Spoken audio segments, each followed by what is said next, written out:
It looks like the pace is 2 problems a video, so we're on number 5 now. This is the 3rd video in this series. Okay, so for each of the following series, determine if it is absolutely convergent, conditionally convergent, or divergent. You may use any method. Okay. So for A, you might be able to tell right away that, oh, this is a geometric series over here. And that's the right idea. We want to break this up into, let me just do it here. You can write as summation as n goes from 1 to infinity, 2 over 3 to the n. We can write it like that, same thing, first term. And you can break up the summation into 2 terms. N over the third root of n to the 7 plus 1. Okay? And this one, we said was a geometric series. Okay, what is the common ratio r? Over here, it's 2/3. We know absolute value r is less than 1, so it's convergent. Okay, now what about this one? How do we test this guy for convergence or divergence? Well, we can compare with something. Okay, so I'm going to compare with this guy. I'm going to compare with, let's say, summation n goes from 1 to infinity, n over cube root of n to the 7th power, which we can simplify to n goes from 1 to infinity. This is n to the 7/3 power. Okay, so 1 minus 7/3, what is that? That is minus 4/3. So this would be 1 over n to the 4/3 power over here. Okay, so we know that n over cube root of n to the 7th plus 1 is less than 1 over n to the 4/3. That's not equal to, we can even say. How do I know that? Well, I took out the 1 from here. I took out the 1 here. So you can think when the denominator is bigger from this plus 1, you're going to be dividing by a bigger number, so your end result is smaller. So this guy will be smaller than this guy, which we simplified to this. Okay, so one more time. When we make the denominator bigger, so this plus 1 would make it bigger, even though it's cube rooted, it's still adding something to the denominator versus over here. There's nothing being added. So our denominator is bigger here. When we divide by a bigger number, it's going to be smaller. Okay, so we know this. And we can even say 4n greater than equal to 1 or something like that. Okay, so we can use the direct comparison test. We know this guy, does it converge or diverge? Well, this is a P series, or not this one. We know this is a P series with P is 4 over 3, which is greater than 1. So it converges. Okay? So by comparison test, this guy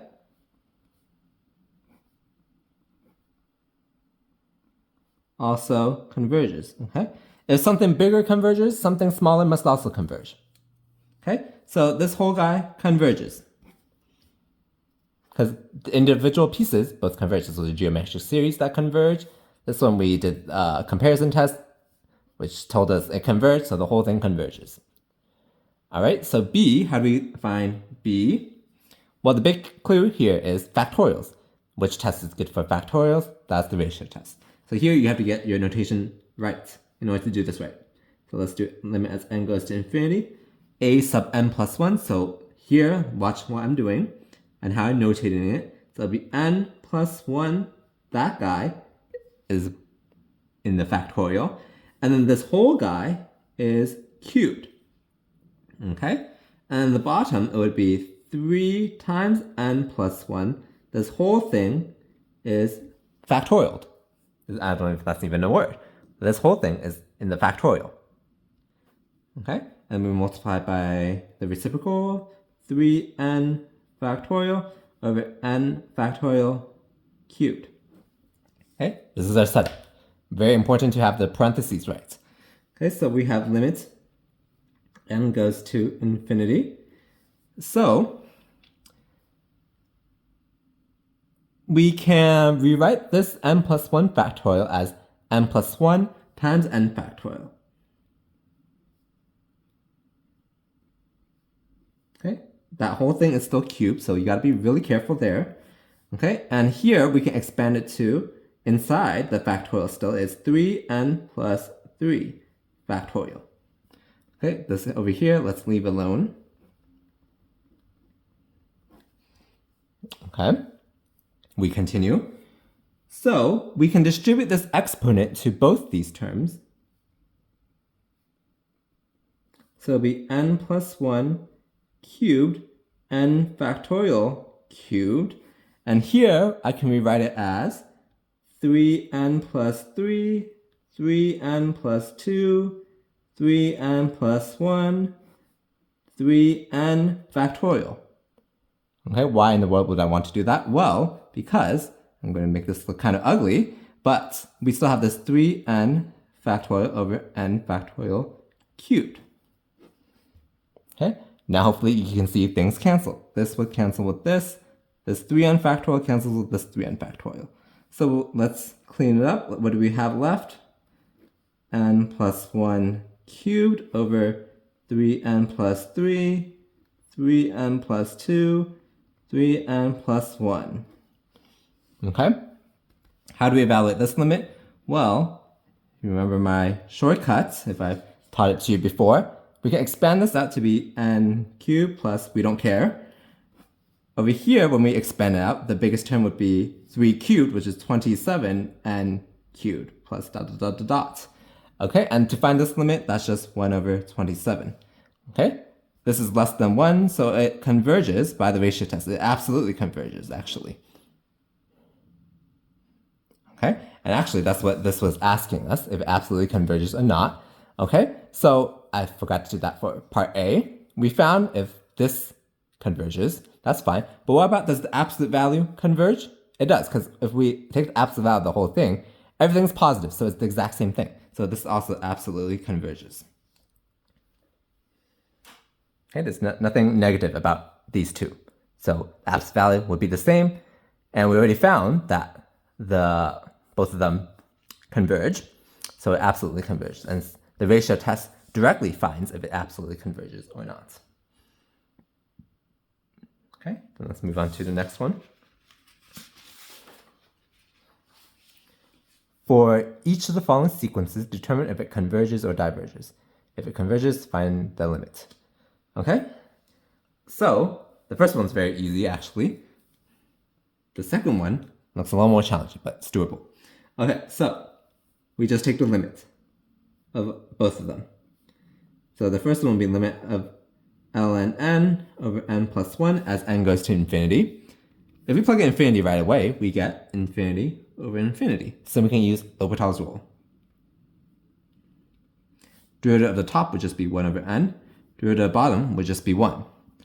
Now we take the limit, it's 0. So it converges, and it converges to 0. Okay, now this is the more challenging one.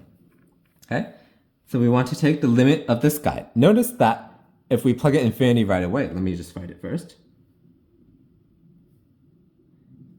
2 to the n plus 3 to the n, 1 over n power. We get infinity to the 0 power, and that's also indeterminate. But we can't directly use L'Hopital's rule, because we have to get it into infinity over infinity or 0 over 0 in order to do L'Hopital's rule. Okay, so what was the technique? We used the logarithm. So if we let y be 2 to the n plus 3 to the n to the 1 over n power, we log both sides. Ln y is ln of the whole thing. I'll go slowly. Okay, properties of log, you bring that power out. 1 over n, ln, 2 to n plus 3 to the n. Okay, now we take the limit of this. So limit n goes to infinity of ln 2 to n plus 3 to the n over n. Okay, so I just rewrote this as this fraction over here. Now how do we find this limit? Well, again, we get infinity over infinity, so we can use L'Hopital's rule. Okay, so let's do that. That would be limit n goes to infinity. The derivative at the top, well, derivative at the bottom, that's easy. We just have 1 there, so I'm not going to write that. Let's differentiate the top. It would be 1 over 2 to the n plus 3 to the n times the derivative of the inside, which is 2 to the n ln 2 plus 3 to the n ln 3. Okay? So what happens if we plug in infinity now? We again get infinity over infinity, which is still indeterminate. So we do L'Hopital's rule again. We could, but it's actually going to get us nowhere if we do it like that.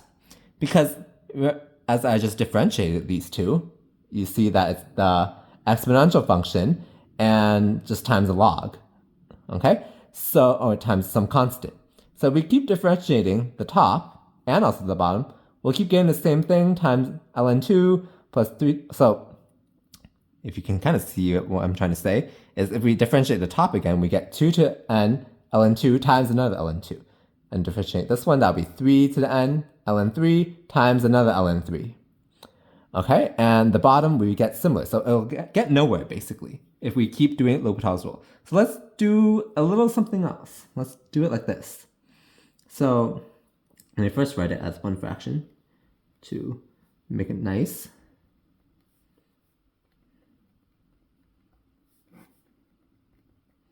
Okay, I'm going to break it up into 2 fractions.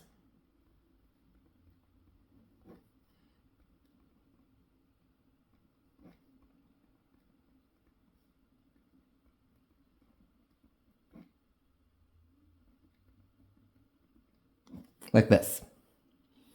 Why in the world would I want to do that?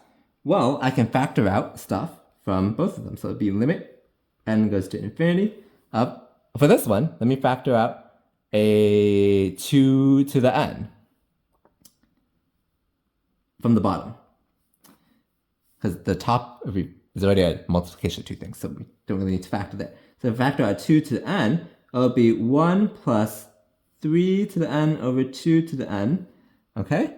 And over here would be 3 to the n ln 3. We factor out a 3 to the n on the bottom. That'll be 2 to the n over 3 to the n plus 1. Okay? So I can rewrite it once more. 2 to the n ln 2 over 2 to the n. 1 plus 3 over 2 to the n. We write it like that. Okay? 3 to the n ln 3 over 3 to the n. 2 over 3 to the n plus 1. Okay? These would cancel.